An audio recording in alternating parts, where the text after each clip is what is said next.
नमस्कार. आज 6 जून शांताबाई शेळके यांचा स्मृतिदिन. शांता शेळके म्हटलं की डोळ्यासमोर येतं ते गोल मोठं लाल कुंकू, डोळ्यावर चष्मा, डोक्यावरून पदर घेतलेला, चेहऱ्यावर शांत शालीन सात्विक भाव. बघताक्षणी वाटावं की किती प्रेमळ आणि रुजू व्यक्तिमत्वाची स्त्री असेल ही. प्रत्यक्षातही त्या तशाच होत्या. बुद्धिमान, तल्लख स्मरणशक्तीची देवजात देणगी असलेल्या शांताबाई म्हणजे सुमधुर गीतं आणि उत्तम कविता यांचं मिश्रण. याचबरोबर अनुवादक, समीक्षा, स्तंभलेखिका म्हणूनही त्या लक्षात राहतात. तरीही शांताबाईंचं गाणं म्हटलं की आठवतं ते ही वाट दूर जाते स्वप्नामधील गावा, रेशमाच्या रेघांनी लाल काळ्या धाग्यांनी, काय बाई सांगू कसं ग सांगू, गणराज रंगी नाचतो मी डोलकर डोलकर दर्याचा राजा, काटा ऋते कुणाला आक्रंदतात कोणी, माझा लवतोय डावा डोळा, माझे राणी माझे मोगा, ऋतू हिरवा ऋतू बरवा, अशी अनेक अनेक अनेक गाणी. आज आपण कार्यक्रमाची सुरुवातच अशा गाण्यानं करणार आहोत, जे ऐकताना लहानापासून थोरापर्यंत सर्वच वयाच्या रसिकांना ते गाणं उत्तेजित करतं, अंगावर रोमांच फुलवतं. नसा नसा जोश भरणारी ही कविता आपण ऐकूया श्री सुभाष जीवनगीकर यांच्याकडून. ते आपल्यासाठी घेऊन येणार आहेत शूर आम्ही सरदार आम्हाला काय कुणाची भीती. मराठाती तुका मेळवावा या चित्रपटातलं हे गीत पंडित हृदयनाथ मंगेशकर यांनी गायलेलं होतं आणि संगीत होत आहे दस्तूर खुद्द लता दीदींचं. तर ऐकूया शूर आम्ही सरदार आम्हाला काय कुणाची भीती.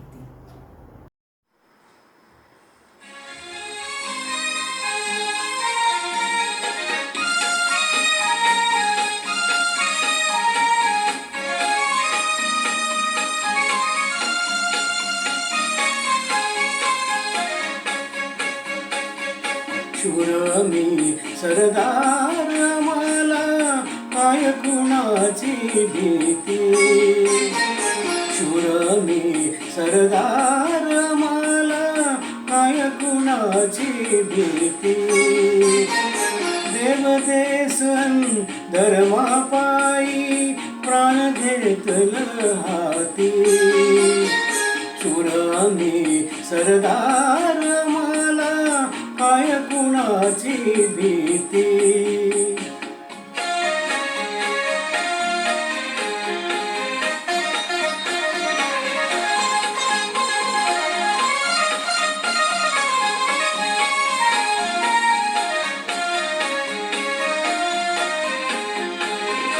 आईच्या गर्भात उमगली झुंजाराची रीत, आईच्या गर्भात उमगली झुंजाराची रीत, तलवारीशी लगीन लागल जडली येडी प्रीत, लाख संकट झेलून घेईल अशी पहाडी छाती, देवदेसन धर्मापायी प्राण घेतलं हाती, शूर आम्ही सरदार आम्हाला काय कुणाची भीती.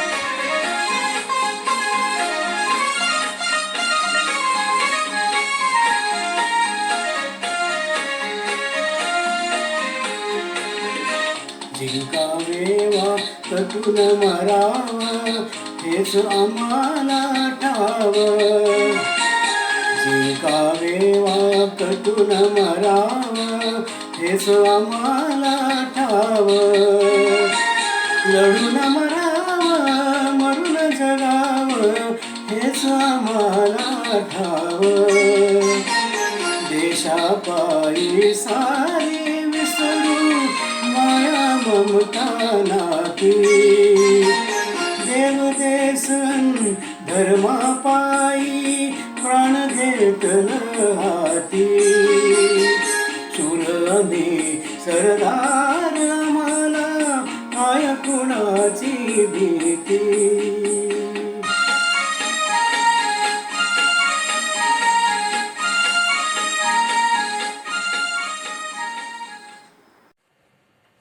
आपण बागेत बसलेलो असतो किंवा नदी किनारी उभे असतो. जवळच एक मोठे झाड असते आणि अकस्मात आपल्याला जाणवते की वाऱ्याची ही मंद झुळूक आपल्याला सुखावून जाते आणि तशीच आपल्या भोवती असलेल्या आसमंतालाही सुखावून जाते. ज्या झाडाला आपण खेटून उभे आहोत ना, त्या झाडालाही झुलवते. या झाडाचं आणि माझं नातं काय?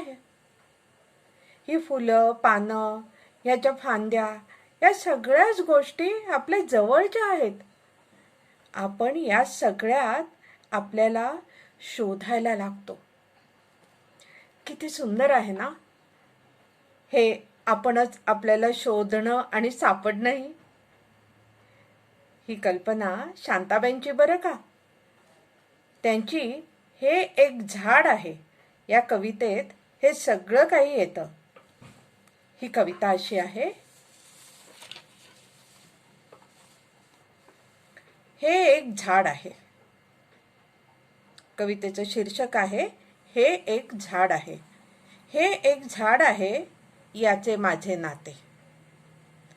वाऱ्याची एकच झुळूक दोघांवरून जाते. मला आवडतो याच्या फुलांचा वास, वासामधून उमटणारे जाणीव ओले भास. पहिल्यानेच याची मोहरताना फांदी ठेवली होती बाळगाणी याच्या कटी खांदी. मातीचे झाड झाडाची मी, माझी पुन्हा माती. मातीचे झाड झाडाची मी, माझी पुन्हा माती. याच्या पानांवरच्या रेषा माझ्या तळ हाती. ढलपी ढलपी सुटून मुळे झाली सैल. ढलपी ढलपी सुटून मुळे झाली सैल. रुजते आहे झाड माझ्या रक्ताच्याही पैल. कधीतरी एके दिवशी मीच झाड होईन. पानांमधून ओळखीचे जुने गाणे गाईन. पानांमधून ओळखीचे जुने गाणे गाईन. आजवर अनेक कोळीगीतं आपण ऐकली. मग ते मी डोलकर दर्याचा राजा असो किंवा वादळ वार सुटलं ग असो, पण माझ्या सारंगा राजा सारंगा ऐकताना आपसुकच डोलायला होतं. एकदा उजवीकडे एकदा डावीकडे. गाणं ऐकता ऐकता नजरेसमोर उधाणलेला दर्या दिसू लागतो. पौर्णिमेची भरती तुफान वारा प्यायल्यासारखी उसळून येते. त्या तुफानात फाटलेलं शीड हेलकावे खाणारी नाव, उसळलेल्या लाटांपुढे निर्माण झालेला फेस नावेला वेढतोय. आणि आता तर सारंगाचं घर दूर राहिलंय. लांबून कोळीवाडा दिसतोय, पण दर्याला आलेलं उधाण कोळीवाडा अजून दूर लोटतोय. दर्याचा पूर आणि घाबरल्यामुळे डोळ्यातला पूर सगळं सारखंच.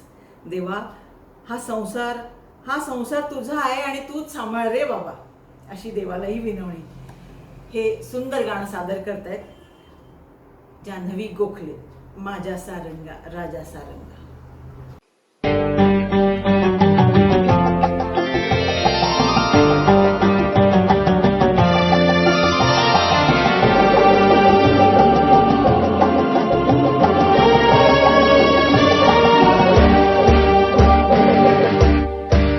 माझ्या सारंगा राजा सारंगा, डोल करार धाकल्या दिरार, चल जावया घर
कशी सुचते बरं? असा प्रश्न तुम्हा आम्हा सामान्यांना पडतो. हाच प्रश्न शांताबाईंना विचारण्यात आला तेव्हा लक्षात आलं माणसामाणसातले तुटलेले संबंध, परस्परांशी जवळीक साधण्यात त्यांना आलेले अपयश, हा शांताबाईंच्या चिरंतन कुतूहलाचा विषय. ही जवळीक साधण्याचे माणसाला मिळालेले एक साधन म्हणजे शब्द आणि दुसरे साधन म्हणजे स्पर्श. असा परस्पर संपर्क साधण्यासाठी शब्द किती अपुरे पडतात हे सांगताना त्या म्हणतात. त्या काय म्हणतात हे जाणून घेऊया सौ रश्मी वैद्य यांच्याकडून. आमच्या एका कवी मित्राने एकदा थट्टेने थोड्याशा गंभीरपणे विचारले, आज 40 वर्ष तुम्ही कविता लिहिताय, त्यातून कलेच्या दृष्टीने काही साध्य झालंय असं तुम्हाला वाटते का? प्रश्न साधाच होता, पण मला तो मुळापासून हलवून गेला. आपल्या पायाखालची जमीनच कोणीतरी काढून घेतलंय असं वाटलं. मनाला अस्थिरतेच्या भावनेने घेरून टाकलं. हे सारे मला कवितेतून व्यक्त करावेसे वाटले होते, पण नेमके शब्द सापडत नव्हते. नेमकी प्रतिमा मनात साकारतच नव्हती. आणि त्या सुमाराला एक इंग्रजी पुस्तक मी वाचत होते. हॉलिवूड मधल्या एका दुय्यम दर्जाच्या दिग्दर्शकाने आपले अनुभव त्यात दिले होते. हा दिग्दर्शक सोबतीला एक कॅमेरामन पण घेऊन आला होता. तिथे नशीब काढण्यासाठी तो आणि त्याचा मित्र जीवापाड धडपडत होते. प्रारंभीच्या या आपल्या धडपडीच्या काळातले चित्र रंगवताना या दिग्दर्शकाने एक मोठी सुंदर कल्पना वापरली होती.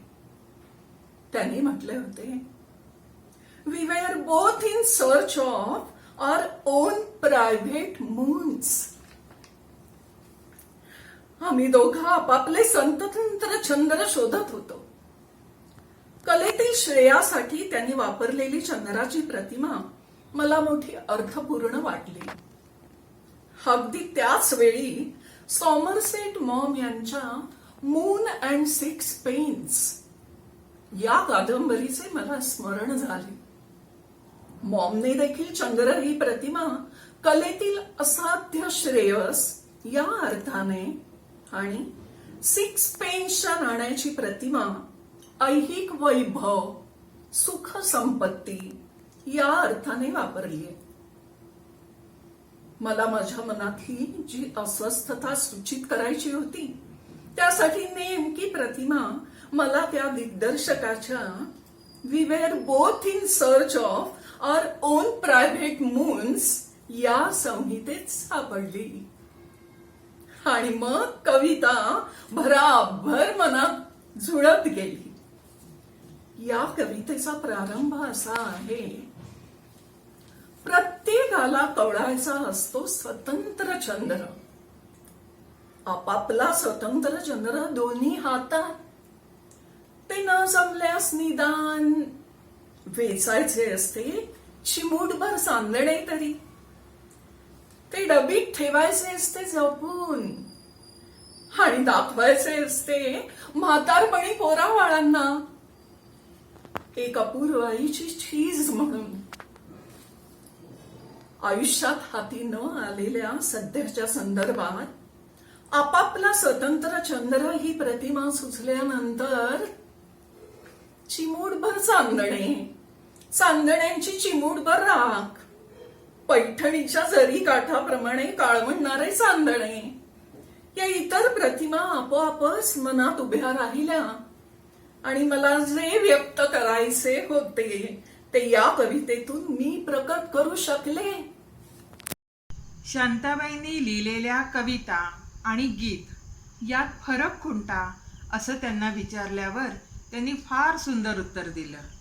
त्या म्हणतात, मला अनेकदा असं जाणवते की आपल्या दररोजच्या साध्या संभाषणातून सुद्धा गीतं लपून बसलेली असतात. मुंबईला असताना मी माझ्या एका मैत्रिणीकडे गेले होते. आम्ही तिच्या बेडरूममध्ये उभ्या राहून बोलत होतो. खिडकीतून बाहेरचे आंब्याचे झाड दिसत होते. वाऱ्यात त्याची पालवी मंदपणे हलत होती. ते हिरवेगार डेरेदार झाड बघून मला आनंद झाला. मी मैत्रिणीला म्हटले, किती सुंदर दिसतंय ग हे झाड. त्यावर ती म्हणाली, आता तर काहीच नाही, पण संध्याकाळी कधी कधी पोपटांचे थवे त्यावर येऊन बसतात, तेव्हा त्या झाडाची शोभा बघावी. माझ्या मनात तिचे ते शब्द, पोपटांचे ते थवे रेंगाळत राहिले आणि मग एक गीत सुचले. आंब्यावरी उतरला पोपटांचा थवा, आंब्यावरी उतरला पोपटांचा थवा, आले कुठून राघूबाई, जाती कोण्या गावा.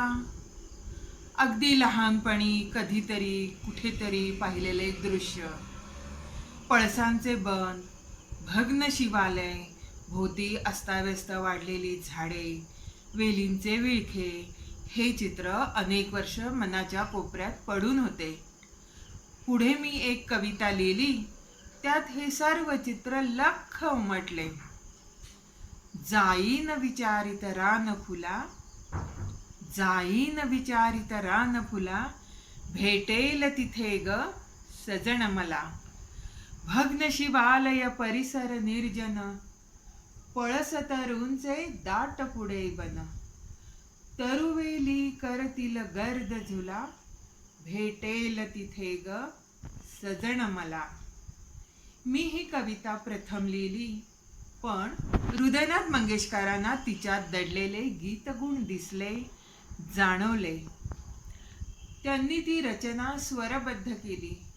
पुढे किशोरी आमोणकर यांनी ते गाणे ध्वनिमुद्रित केले. असे कधी कधी कवितेचे गीत होते, तर कधी गीताची कविता होते.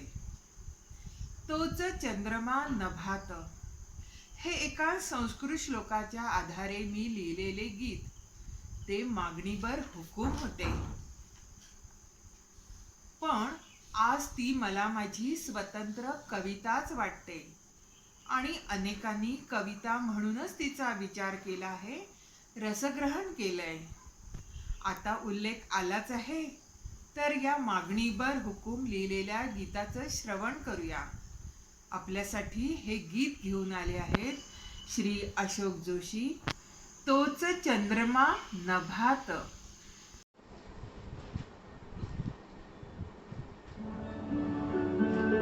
चंद्रमा नभात, तीच चैत्र यामिनी. तोच चंद्रमा नभात, तीच चैत्र यामिनी. एकांते मज समीप, तीच तुरी कामी. तीच तुरी कामिनी. तोच चंद्रमा नभात.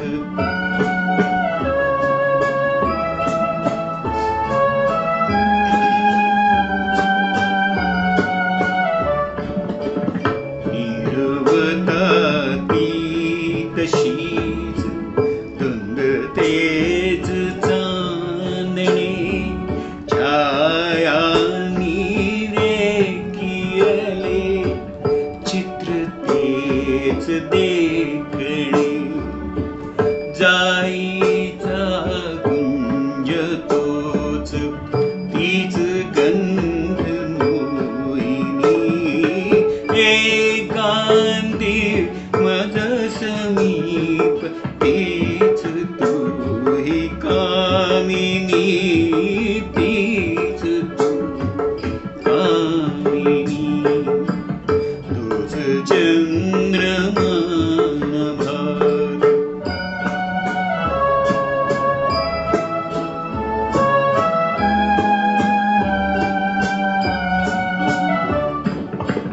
सारे जरी ते तसेच,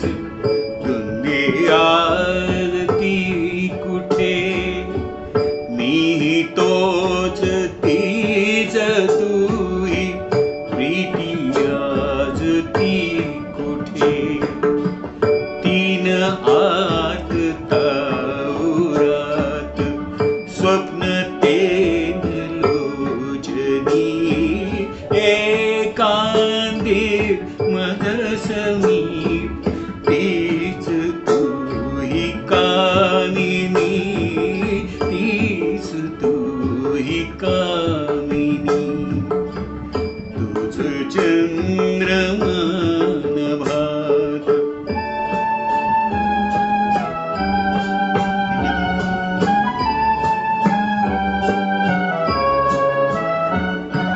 त्या पहिल्या प्रीतीच्या आज रोपल्या खुणा, वाळल्या फुलात व्यर्थ गंध शोधितो पुन्हा. गीत ते नये जुळून भंगल्या सुरातुनी, एकांदी मज समीप तीच तू ही कामिनी, तीच तू ही कामिनी. तुझ चंद्रमान भात. या गाण्याची आठवण शांताबाई सांगतात. एकदा सुधीर फडके त्यांच्याकडे आले आणि म्हणाले, HMVचा आणि माझा करार झाला आहे, पण तो करार संपण्यापूर्वी तुमच्याकडून मला एक गीत हवे. एका बाजूसाठी गदिमांकडून गाऊन घेतले आहे, रेकॉर्डच्या दुसऱ्या बाजूला तुम्ही गाणं द्यायचं आहे. उद्या मी येईन आणि गीत घेऊन जाईन. एका संस्कृत श्लोकावर आधारित तोच चंद्रमान भात हे गीत तयार करून शांताबाईंनी दिले आणि त्या गीताचे बाबूजींनी सोने केले. आजही त्या गाण्याची लोकप्रियता कमी झालेली नाही. त्या गीताचा मोबदला म्हणून HMVने शांताबाईंना 25 रुपये बिदागी दिली होती. निरवता ती तशीच धुंत तेच चांदणे, छायांनी रेखियले चित्र तेच देखणे. शांताबाईंना या चांदण्याचे भारी अप्रूप. हे चांदणे त्यांना आकर्षित करते. ते त्यांच्यावर कसा प्रभाव टाकते, त्यांना ते किती रूपात दिसते. मग ते चांदणे सकारात्मकही आहे आणि ते चांदणे नकारात्मकही आहे. पाहूया त्यांच्या चांदणे या कवितेत त्यांना चांदणे कसं वाटतं. कवितेचं शीर्षकच आहे चांदणे. चांदणे मंद अलवार, चांदणे मंद अलवार, बाळपणाची कोवळीक ल्यालेले. चांदणे पाण्याहून नितळ, चांदणे पाण्याहून नितळ, चांदण्याहून शीतल झालेले. चांदणे कवितेसारखे मृदू झिरपणारे खोल मनात. चांदणे जाई जुई चमेलीचे, बेला फुले आधी रात. चांदणे अपार, चांदणे अपार, अपरंपार, वर्षणारे धुआधार. चांदणे आग्रही, चांदणे आग्रही, अतिरेकी, थंड, क्रूर, अनिवार. चांदणे फिरते, बदलते, अवचित बनते पोलादी धार. उघड्या अंगावर अनिवार्यपणे सपासप घालते वार. चांदणे चहू दिशांनी वेढत वेढत जवळ येते. चांदणे चहू दिशांनी वेढत वेढत जवळ येते. चांदणे देहहीन अमानुष बोटे आत्म्यावरून फिरवते. चांदणे विखुरते, चांदणे विखुरते, मूक शवे हरवलेल्या श्वासांची. चांदणे विखुरते, मूक शवे हरवलेल्या श्वासांची. चांदणे हलणारी एक झुळूक खिन्न स्मशानवासाची. चांदणे शिरते आत आत, चांदणे शिरते आत आत, पसरत जाते रक्तभर. चांदणे प्रत्येक पेशीमध्ये पेटवते निळे काळे जहर. चांदणे गळ्यातून वर चढते, चांदणे गळ्यातून वर चढते, जिभेवर उलटून येते फिरून. गोठत जातो शब्द शब्द, आत्मा पुढ्यात पडतो मरून, आत्मा पुढ्यात पडतो मरून. 1984 साली एक चित्रपट आला, महानंदा. त्या चित्रपटातील गाणी शांताबाईंनी लिहिली होती. कोकणी आणि मराठी अशा दोनही भाषेत ही गाणी लिहिली. खूपच गाजली ही गाणी. त्यातलं मागे उभा मंगेश पुढे उभा मंगेश हे गाणं आता आपण ऐकूया. आणि गाणं सादर करणार आहेत अनुराधा जोशी. मागे उभा मंगेश पुढे उभा मंगेश.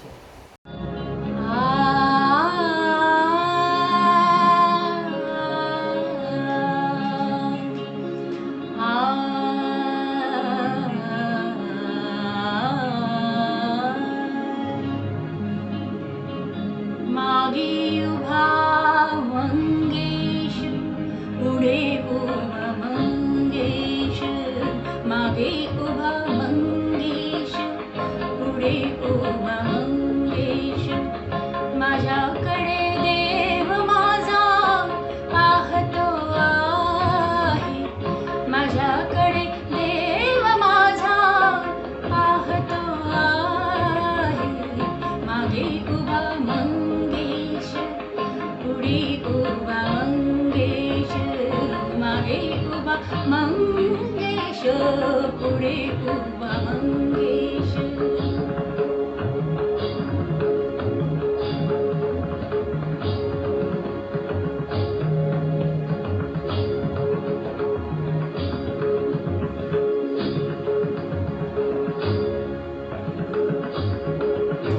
जटाजूट माथ्यावरी चंद्रकला शिरधरे, जटाजूट माथ्यावरी जटाजूट माथ्यावरी चंद्रकला शिरधरे.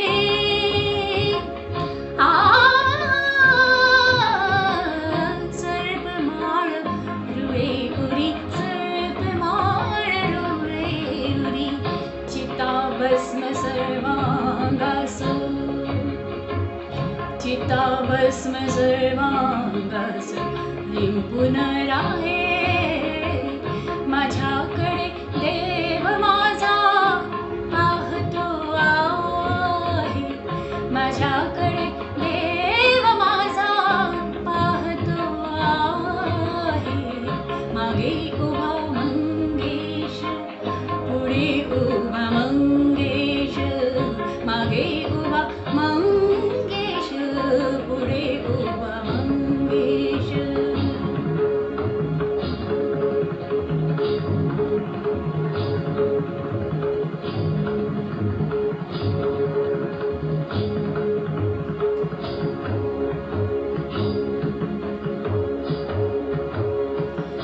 जन्म जन्माचा हा योगी संसारी आनंद भोगी, जन्म जन्माचा हा योगी जन्म जन्माचा हा योगी संसारी आनंद भोगी.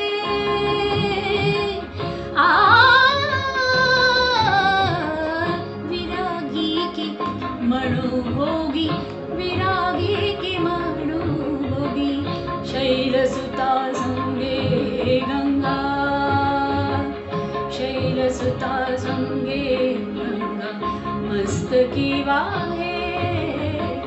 माझ्याकडे देव माझा पाहतो आहे, मागे उभा मंगेश, पुढे उभा मंगेश.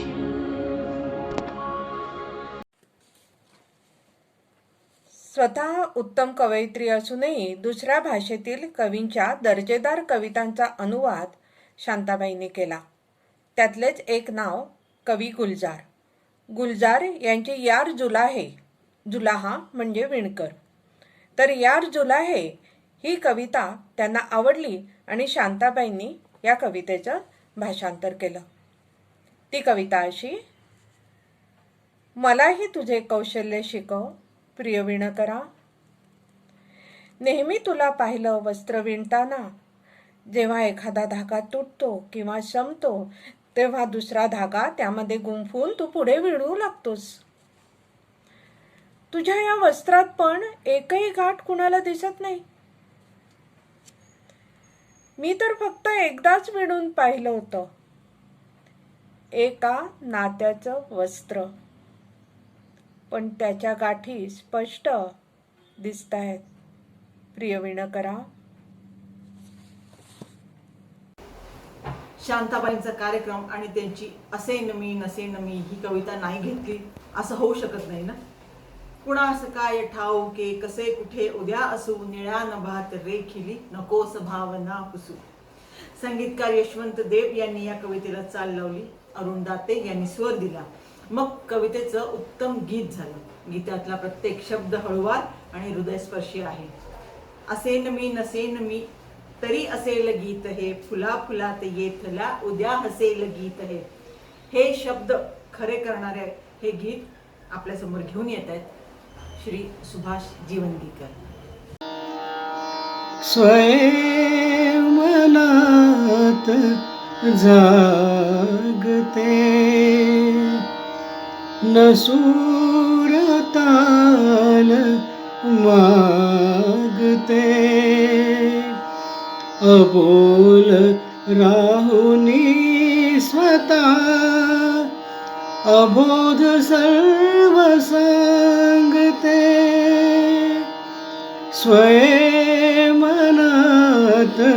जागते नसूरताल मागते, अबोल राहुनी स्वतः अबोध सर्व सांगते. उणे जात हालती तिथे दिसेल गीत हे. असेन मी नसेन मी तरी असेल गीत हे. असेन मी नसेन मी तरी असेल गीत हे. फुला फुलात येथल्या फुला फुलात येथल्या उद्या हसेल गीत हे. असेन मी नसेन मी तरी असेल गीत हे. हवेत ऊन भोवती सुवास धुंद दाटले, तसेच काहीसे मनी तसेच काहीसे मनी तुला बघून वाटले. तृणात फूल पाखरू तृणात फूल पाखरू तसे बसेल गीत हे. असेन मी नसेन मी तरी असेल गीत हे. कुणास काय ठाऊके कसे कुठे उद्यासू निळ्या नभात रेखिली नकोस भावना पुसू तुझ्या मनीच राहिले तुला कळेल गीत हे. असेन मी नसेन मी तरी असेल गीत हे. फुला फुलात येथल्या फुला फुलात येथल्या उद्या हसेल गीत हे. असेन मी नसेन मी तरी हसेल गीत हे. तरी असेल गीत हे. तरी असेल गीत हे.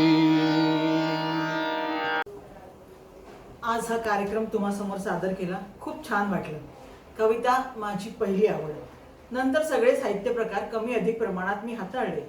यासाठी शारदेचा आशीर्वाद मस्तकावर असावा लागतो. तिच्या कृपेचे चांदणे कायम विलसत राहावे हीच इच्छा. हे मागणे मागण्यासाठी स्मृती थत्ते यांना मी आता पाचारण करते. स्मृती थत्ते सादर करणार आहेत जय शारदे वागेश्वरी.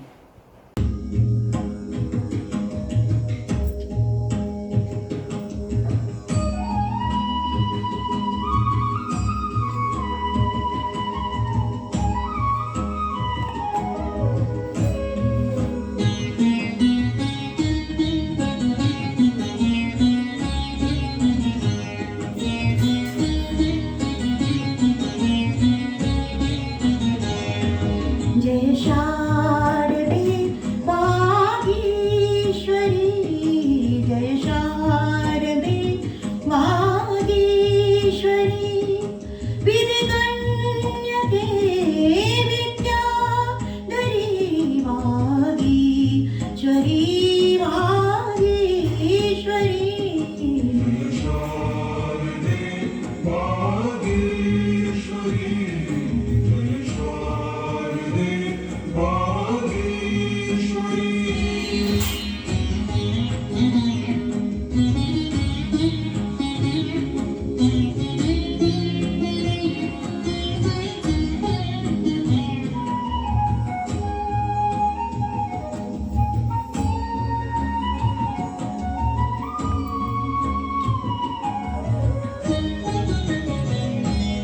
ज्योत्स्ने परी कांती तुझी, ज्योत्स्ने परी कांती तुझी, मुखरम्य शारद चंद्रमा, ज्योत्स्ने परी कांती तुझी, मुखरम्य शारद चंद्रमा, उजळे तुझ्या हास्यातुनी, उजळे तुझ्या हास्यातुनी, चारी दिव्यांची पौर्णिमा, तुझ्या कृपेचे चांदणे, तुझ्या कृपेचे चांदणे, नितवर्षुदे अमुच्या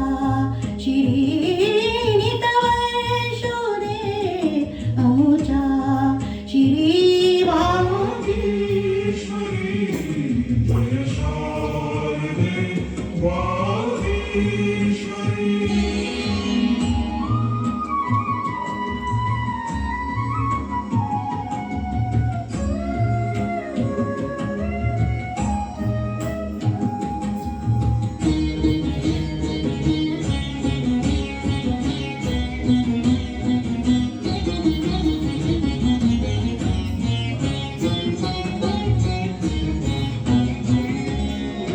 वीणेवरी फिरता तुझी, वीणेवरी फिरता तुझी, चतुरा कलाभयंगुली,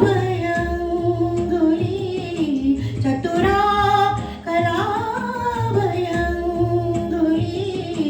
संगीत जन्माये नवे, संगीत जन्माये नवे, जडता मतीची डुंगरी, उन्मेष कल्पतरुवरी,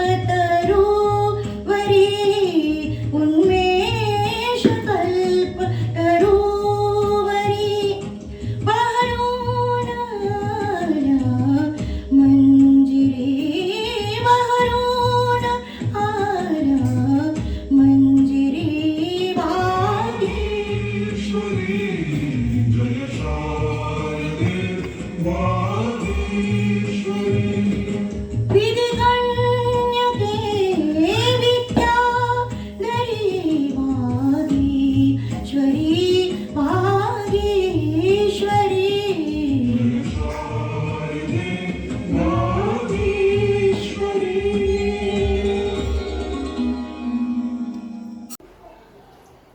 हा कार्यक्रम करण्याकरता कितीतरी जणांची अमोल साथ लाभली, जसे श्री अशोक जोशी, सौ अनुराधा जोशी, श्री सुभाष जीवनगीकर, सौ जान्हवी गोखले, सौ स्मृती थत्ते, त्याचसोबत सौ रश्मी वैद्य, सौ उज्ज्वला जोशी, सौ स्मिता लाळे आणि पडद्यामागचे कलाकार श्री संदीप जोशी व श्री राज शिरोडकर या सर्वांचे मी मनापासून आभार मानते. धन्यवाद. असाच लोभ राहावा ही विनंती.